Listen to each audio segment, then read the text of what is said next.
Welcome to the Extraordinary Podcast, where we identify God's uncommon work in common life. Recognizing God's work requires intentionality, but articulating it motivates and inspires. Don't forget to subscribe to never miss an episode. In today's conversation, I have a conversation with Christian Roundtree about his service in the military as he's actively serving overseas right now and how that intertwines with faith and the lessons that he has learned along the way. So let's get into the conversation with Christian. Christian, thank you for taking time to share with us today. We appreciate you fitting us into your schedule and coordinating the time difference. So thank you for being here today. Of course. As we begin, you grew up in the church, and I just want to know if you could share a few of your favorite memories growing up in the church. Obviously, like Camp Table Rock was amazing experience. Like it pushed me like beyond like what I was comfortable with, both spiritually and physically. Like with I think something that like really helped me was like going cliff jumping, and like I used to have like a paralyzing fear of heights. Like it was bad. Like if I looked over a high ledge, I would just freeze. But one of the counselors was just really helpful with me, and kind of coaxed me down, and I didn't go off the huge 60-foot cliff, 50-foot cliff, whatever it was. But no, that did really help me with like getting over fears and stuff like that. Camp Table Rock, obviously, that's not in the church, but it's related to. It was something that our church set up, so I'm deeply grateful that I was able to go there. Yeah, and speaking of those cliffs at Table Rock, I actually find it more dangerous climbing up to the cliffs than actually jumping off. It's pretty dangerous to get up there, and particularly you're not wearing good hiking boots getting up there because you're barefoot. Yep, you're barefoot with wet feet getting out of the water, so it's a little slippery. Yeah. And we just had a few teens. We had 3 teens go this year, and all 3 for the first time, and they had a great time. And my little brother actually went there, so I'm really hoping he enjoyed that, because that is a staple of my childhood, I guess. Whatever it is. We're good, and so after you graduated high school, you enlisted in the military. Can you explain and share what led you to enlist? So, to be completely honest with you, before I got out of high school. Well, I actually enlisted in right after my junior year, I believe it was. And to be completely honest with you, it was it's sort of a spur of the moment thing. I kind of rushed headfirst into it, didn't really give it too much thought, and I wouldn't say it's a mistake, but if I could go back and put more thought into it and weigh the odds and do what it is, my decision could have been different. It could have not been different. It's always one of those what ifs. It was very rushed to get in the military. You can ask my mom. One day it was nothing, and then the next day it was like, hey mom, can you sign off me so I can become government property? But no, they were both really supportive, and I do appreciate that out of my mom and dad. So what are some of your responsibilities, and some of the training that you've gone through? So I went through BCT, basic combat training, which is something everyone has to go through, and that was another time that helped me get over my fear of heights as well, because we had to do something called Victory Tower, where it is a 40-meter tower, and it is like it's I don't know how they did it, but the drill sergeants somehow made it fun. Like there was several things that you had to do. There was like a 2-rope bridge, commando crawl rope, and a like a 1-rope bridge. And I mean 2-rope, like there's 1 rope for you to stand on, two for you to grab onto, and then the 1 rope is 1 to stand on, 1 to grab onto. Um, and then there was the rappelling line. And you think heights are scary. Try facing your back towards it when the only thing that's holding you up is one hand right here. Like that was friggin' it was fun. It was fun once I did get past that first jump. Um, and it got to a point where like um, when we did Nick, which is night infiltration course. Basically, it's a sort of live fire type of training. It's modeled after what happened at Normandy.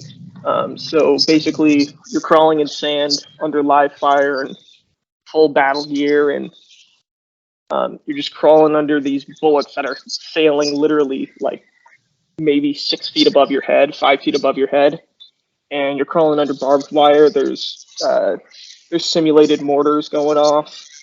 Um, it really is something.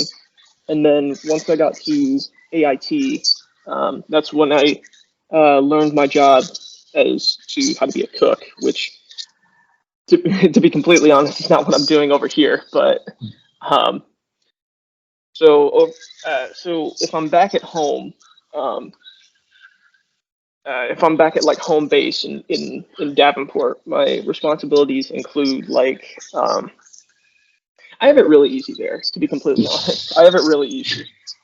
So basically, we'll get there first day. We'll get there first thing in the morning. We'll go through first formation, and then we go to the local Hy-Vee to shop for our food for the weekend. Um, then we make lunch, we clean up, go on to the next day. Make lunch, clean up, go on to the next day, and then we get out. And it's I honestly have it a lot better than I thought I would have, um, but no, it can be stressful. It can be stressful. Like when you have like say a 3 hour, 4 hour deadline, like we sometimes do, and like you're having to cook for 100 plus people, like 100, somewhere in that range. You're having to cook for that many people and then also serve that many people. It can get stressful. Mhm. Um, out here is ironically less stressful than being back home. Um, like yeah, there's there's some ups and downs to it. Like obviously, homesickness is a big thing out here. Like I do miss everyone. I do miss everyone back home. Um, but at the same time, I think it's a good experience to like get get away from what you're used to. Get away from like because I've only ever lived in Burlington in my entire life, and when you're in that, I don't want to say controlled environment, but when you're in that same environment, you don't know how you adapt to other things, and you don't know how you will adapt to what lifestyle, and as a result, you don't really find out who you really are. You're just used to this. You're used to this kind of just this normal um, this schedule that like you're used to, and you don't really change. And then you get out here and you see a place that is just so vastly different from what you're used to. Like it's nuts out here. Like I was, um, it's so vastly different from what you're used to, and um, it's a good place to learn and grow as to who you are as a person, while you don't have all of these. You don't have familiar faces around you. Like, sure, you know your people from the unit, but you only see them what, maybe 3 days a month, 2 days a month, something like that.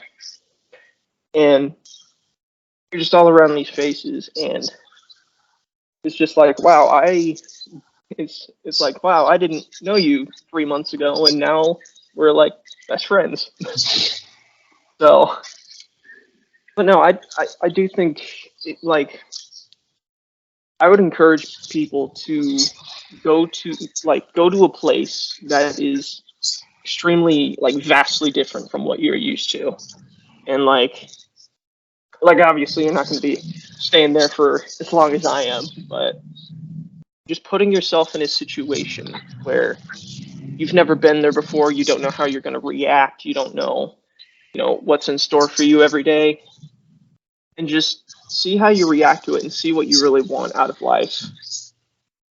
That's the best like advice I can give as someone who has had this experience now.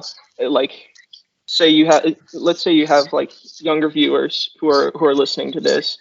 That's the best thing for you to do, is to put yourself in a situation where you're uncomfortable. Like, say you're at school, and just go up and talk to people that you don't normally talk to. Go up to groups, try to get to know them, see what makes them run. Take in other points of view. It's an amazing thing. I think that's great wisdom that you've gained in just your short experience here.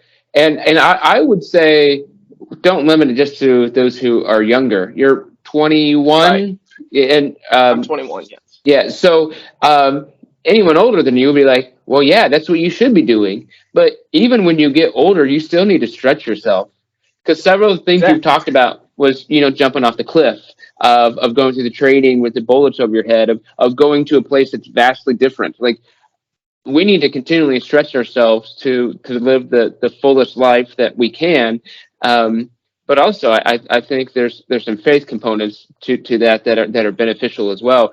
But Of thank you course. for your words of wisdom there. Are there any particular ways that you feel you have grown or changed as a person, or maybe you have a better understanding of who you are from this experience? So I would say that, like, before I came out of here, or before I came out here, I was very unsure of what I wanted to do with the rest of my life. And to be completely honest with you, I don't think, like, once this contract is over, I don't think the military is a place where I'm going to continue to stay. Um, it's a good lifestyle, and it's taught me a lot of things, but it's not something that I can see myself doing for the rest of my life, because, like, yes, we're helping people, yes, we're defending the country, but at the same time, it's helped.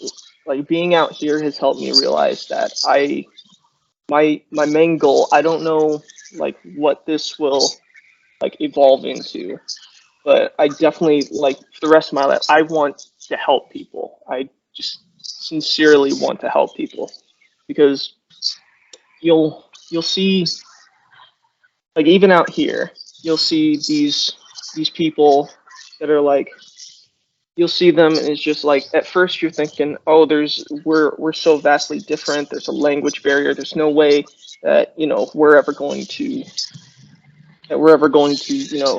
get along, or like anything like that. But then you start talking to them, and that language barrier starts coming down, and, like like they say, actions speak louder than words. And if you are helpful to people, and if you do instead of being all talk, it's it's crazy, the boundaries you can go over to, like, get to know another person. I think that's and you're just the perspective that you've been able to gain and share today. I think is profound, and because what you're saying is we see someone who's different than us, and there may be barriers like language, as you mentioned, and we can avoid them. We can avoid that person. And whether you're talking about someone who's different from you, who's from another country, another ethnicity, another culture, or somebody who's different from you, just because they do things differently, but they live three houses down, we can avoid people, and we can put up false barriers if we really choose to. So thank you for your perspective today. That's great. Thank you for sharing. Uh, Kind of switching gears a little bit. Hmm. I'm not sure the answer to this question, so I'll just go for it. Are are are there a lot of opportunities for you to connect with faith-based things during your service? Like are What do you? are there services? Are there other followers of Jesus that you've been able to connect with, or the chaplains that have been just available for you? Yeah, I have the numbers to, I think, 4 different chaplains at any time. Um, some of them I just met for one day, and then they had to go somewhere else. But he was kind enough to give me his number, and like he's he was super kind, as you know, as you would expect from chaplain. Mhm. Um, but there's in it. One second, let me collect my words. English is hard. Um,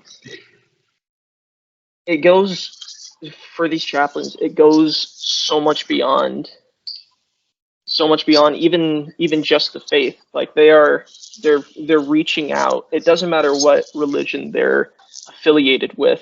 They are reaching out to people who maybe don't believe in that stuff, and they're reaching out into common interests, and they're setting up programs for people. Uh, there's like gatherings that happen every so often, like weekly, or you know and just there's uplift groups out here. It's crazy. And as well in my unit, um, there are a couple Christians I've been able to connect with. Um, there's there's very few, but there are a couple here. Well, how would you describe what it's like serving both Jesus and your country at the same time?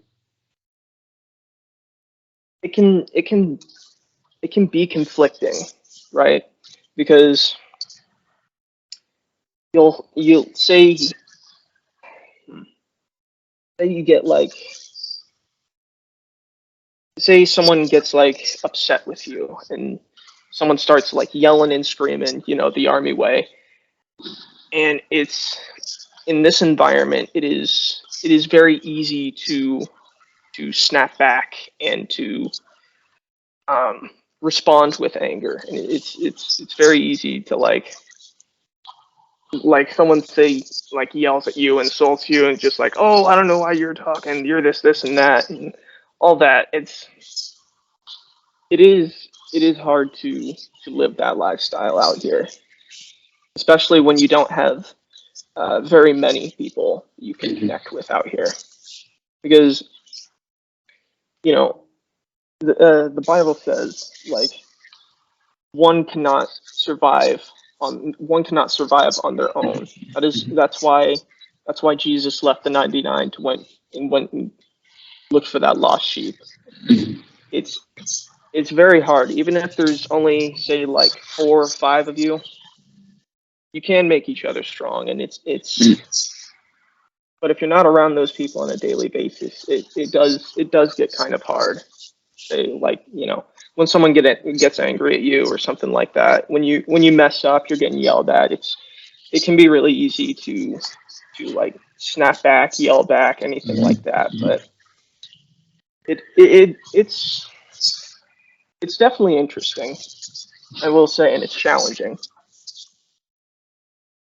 Well, and as you mentioned, being in a high stress environment, sometimes people don't always react in the best ways. And Hmm. whether we're talking about the military or anywhere, people don't always react the best. Right. There's things that we could do better personally, but so there are obstacles, and I don't want to downplay what you're specifically going through. But just thank you for sharing with that. And as you think about your military service, and are there any ways that your upbringing prepared you for it? Just to my my mom taught me to always be kind to others, and sometimes when you're in this environment, there's not a lot of kindness to be found. There's not a lot of togetherness to be found. I've been lucky enough to like be put in a platoon where we're pretty tightly knit. Like we know each other's MOs. We know what we're all about.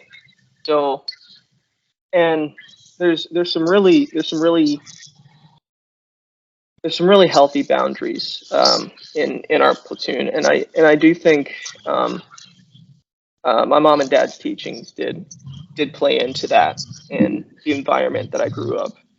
Just like to have these healthy boundaries and just to listen to what someone has to say, and like if anyone in my platoon, like if you say that goes too far, something they don't like, they'll let you know, and you can be sure that you can do the same with them. It's just like, hey man, I wasn't too fond of what you said there. Could you maybe bring it down a couple notches? And they'll be like, sure, no problem. But then you have other platoons who are just constantly just ragging on each other. They're there's like they're under a lot more stress than us. I will say they have a more stressful environment job than we do, because um, the majority of my platoon is on the drive team. So we drive from a different base and back basically 4 times a day, which is not a whole lot of stress until you get to the drivers of this country, but they are. Whew, the traffic situation is something else over here.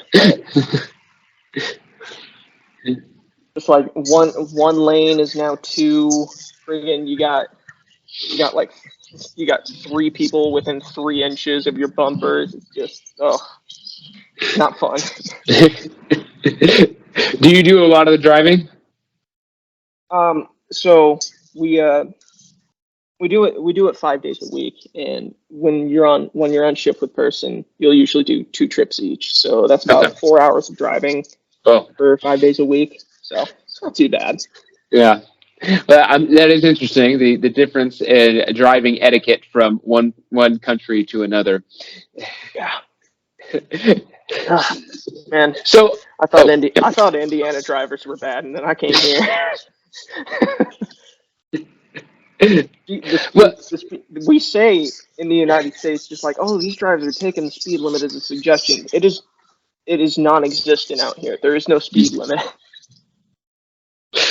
that's a lot of fun. That's a lot of fun. So you've shared several different pieces of wisdom that are great and provide great perspective. Are there any other lessons you've learned, or anything else you'd like to share?